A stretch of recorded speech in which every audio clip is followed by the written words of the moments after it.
So what was Christmas like when you were a kid, Mom? Mainly handmade stuff. Mainly handmade stuff? Yeah. And like one nice gift, maybe two. Like what? Oh, shoes. I can't see. This is too late in the day to ask questions like that. Well, what was the handmade stuff that you got? What was the handmade stuff that you got? Let me see. Aunt Jerry and Aunt Dot usually made some kind of project.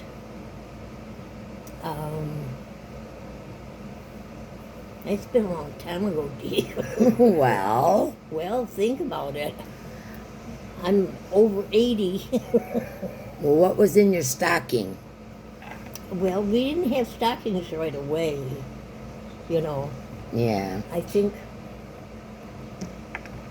me and Mom and the girls filled stockings. I think. I don't know. It's too long. You used to tell me that you used to get oranges and stuff in Oh, your... yeah. Oranges and tangerines.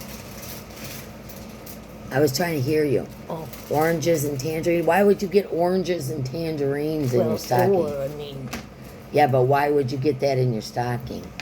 Because we couldn't afford it, every week. So Grandma'd save up and she'd get us oranges. Or I prefer tangerines, actually.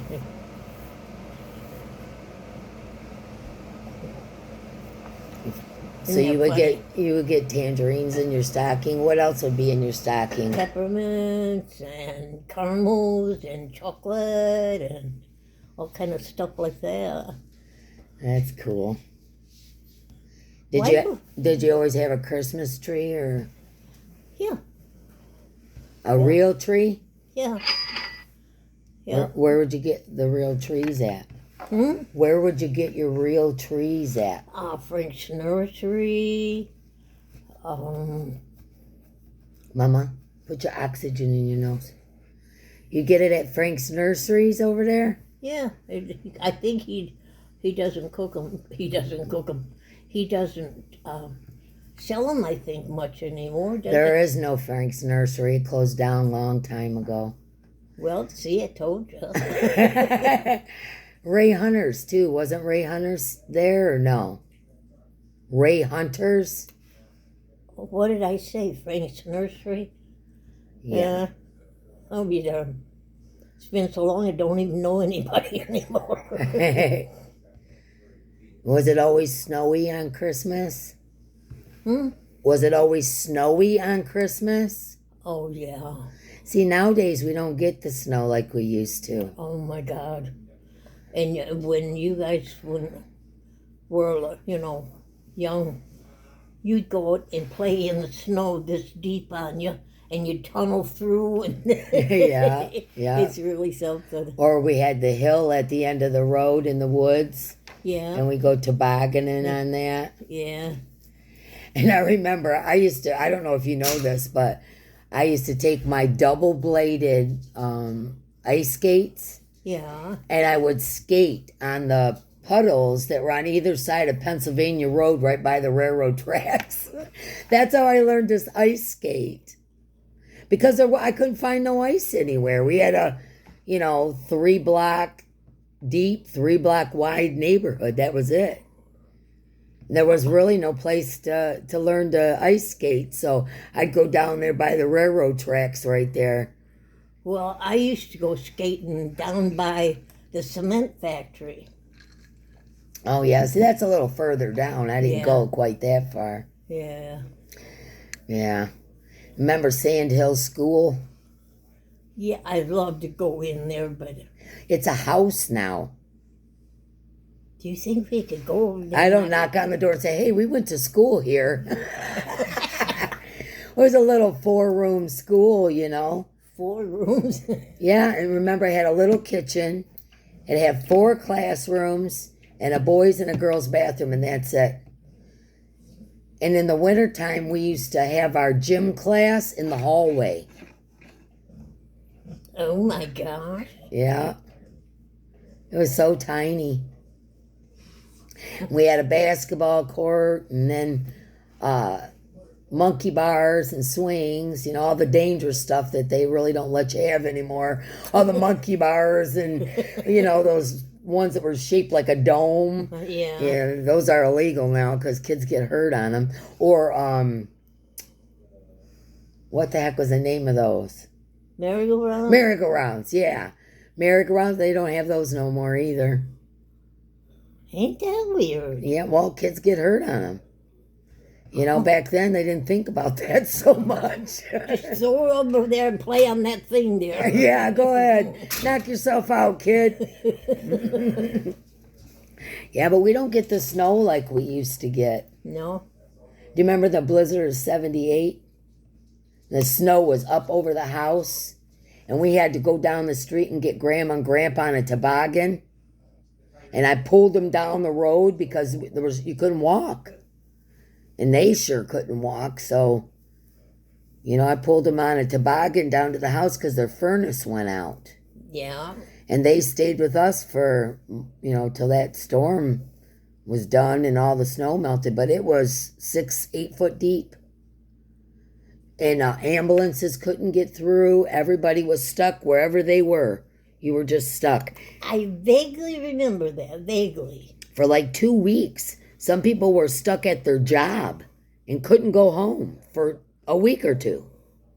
It was bad. And that's when Grandma and Grandpa's furnace went out.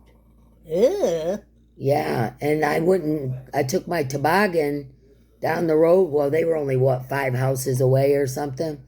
And I took my toboggan down there and got Grandma and Grandpa on that toboggan.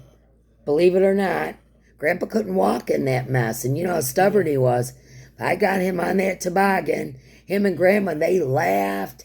They thought it was so fun to ride the toboggan. I was trudging through the snow, the two of them just laughing and having a good time. That's funny. Yeah, I remember that. Yeah, I miss them guys. Yeah. Even old ornery Grandpa. Oh my God! Well, him and I never got along after he beat my ass that one time. Yeah, I know. It was not illegal. Yeah, he got you good, huh? Well, I was hiding under his Daddy Jim's rocking chair, and he took that belt off and he whipped it under there and about beat me to death. Oh my goodness! Just because. What's it? Oh, you done something. I know you did. You're a bad girl. Hey, would you expect any less from me? I remember Daddy Jim used to sit and rock me in that rocking chair and read to me. Yeah. He'd read and just anything. Poetry. He would give me a quiz almost, like this was my word for today. Let's look this up in the dictionary and see what this word means. Oh my gosh, that's cool. Yeah. Yeah, he's the reason I wrote poetry. And I as a kid, I dummied down because people made fun of the way I spoke. What? I dummied down because teenagers, when I became a teenager, I used too big of words for them, so they'd make fun of me and call me professor and stuff like that. And so I dummied down and started using little words, even though great-grandpa taught me the big words. And yeah, isn't it weird? I think about that now and I'm thinking, why would I do that? I mean, you buckle under peer pressure when you're young, Yeah. And I didn't want anybody calling me the nerd or the professor is what they used to call me, because I used big words.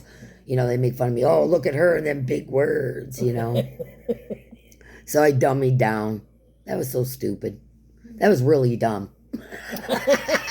Dummying down was really dumb, Mom. Huh. Somebody else I think about around this time of year is Uncle Al. Yeah. Him dressing up in his Santa suit and passing out $10 bills. Yeah. But the minute you turned 18, you did not get a $10 bill. Really? Yes. When Bailey turned 18, he was like, "You're 18 now?" Or I think it was Bailey. I'm pretty sure it was. No more. No, it was Josh or Nick or one of them. And as soon as they turned 18, they didn't get a $10 bill. Everybody else did. Once you were 18, you were grown. You didn't need his $10 bills. You know? See, I don't remember none of that. Yeah, yeah. Well, didn't you make him that Santa suit? Didn't you sew that for him? Me and Geraldine, I think. Yeah. Yeah, it's around here someplace. Josh has it, I believe. Oh, yeah? Yeah, Cool. Josh still has it. You know, it's kind of become a family tradition thing, you know? Yeah. Yeah. But I remember him making better cheesecake than Aunt Jerry and being on the hush-hush, you know, like Better what? cheesecake. He made better cheesecake than Aunt Jerry. Oh. And he snuck in his cheesecake for me to try, you know? And we went into, I think, one of the kids' bedrooms. He's like, "Try this. Tell me what you think." Oh, it was delicious. I said, "Oh my gosh, that is so good." He goes, "Is it better than Geraldine's?" I said, "Actually, it is." He goes, "All right, don't say nothing. Don't tell her it's better than hers." And he kind of snuck it onto the dessert table, you know. And the next year he did pecan pie and, you know, cheesecake, you know. So around this time of year, I always think about him. That's why his ashes are here under my island in the kitchen. It's what? His ashes are underneath my island in the kitchen because of that. Because that he used to like to sneak and cook and not want Aunt Jerry to know his was better and all that. And you know how he'd show up with all of his butter dishes, you know, to take home leftovers. He'd have 15 butter dishes full of leftovers to take home, being the bachelor, you know. So whenever I think of Uncle Al, I think of, you know, the Santa suit and food and him preparing desserts. And so I think the kitchen's like the appropriate spot for his ashes for now. Yeah. Well, one day, I don't know if you know this, me and Uncle Al were supposed to go in a hot air balloon. And we were going to go we made arrangements, we paid for it, everything. We were waiting because he was so happy. He had asked people in the family, nobody wanted to go. And I heard him talk about it. I was like, "I'll do it." He's like, "Really? I didn't even think you would." I said, "Yes, I'll do it." And he was so excited, and we paid for it and everything. And then he passed away, and we never got to go. Aww. So my plan is to take his ashes sometime, some way. I'm going to be able to do this. I'm going to take his ashes with me on a hot air balloon ride, and maybe even dump, you know, off the side or something, you know. But I definitely would like to take him with me, you know, Cool. on a Yeah, hot air balloon ride. I think that would be cool, you know. Yeah, he was so smart, man. I know. So smart, but he had that social anxiety, you know. He didn't like to, I mean, he didn't mind being out in public, but he didn't really talk to people, you know. He just kind of kept to himself, you know. But he was a brilliant scientist, you know. He was brilliant. But he just liked to keep to himself, you know. You're fine at your nose thing's coming out again. There you go. But yeah, this time of year always makes me think of Uncle Al. I said this time of year always makes me think of Uncle Al. Yeah. So you had a big easy chair. I don't know if was he ever in this house? No. The other house. It was my big house. Yeah. Oh, this isn't a big house? Well, the other one's bigger, Mama. A lot bigger. Wow. You lived there with me. I said, "You lived there with me." Yeah. Yeah, it was really big. Don't you remember? I had big cathedral ceilings, and I had the cathedral ceilings and the great big living room, and had 5 bedrooms, and it was big. You had one of them bedrooms. And then the kids had theirs, and I had mine, remember? Oh. But anyways, yeah, he used to come over and sit in my lazy boy and drink iced tea. He always had to have iced tea waiting for him. He'd drink iced tea and take a nap. Who would? Uncle Al. Yeah. And Uncle Marvin used to come over to my house every Sunday. Every Sunday, like clockwork. I think I was here one time on a Sunday. Oh, that's Bo Diddley barking. He used to come over every Sunday after he was the president of the archery club there in Riverview. Yeah, yeah. And on Sundays they had some doings going on there. Yeah. And after he'd get done with the archery club, he would come over and visit me. And he always wanted something sweet, like pie or cookies or something like that. I had to have that and coffee waiting for him when he came. And Uncle Jim used to come on Wednesdays. I adored that man. I know, he was wonderful. He taught me to dance and started showing me how to play the piano. He was so talented. And a ladies' man, he was so handsome. You know? Okay. I got all that business taken care of. I ordered the radiators and thermostats for Josh's stuff. Okay, I'm recording. Anyways, I started talking about Uncle Jim. Uncle Jim used to come over to my house every Wednesday. Why, I don't know, but it was every Wednesday.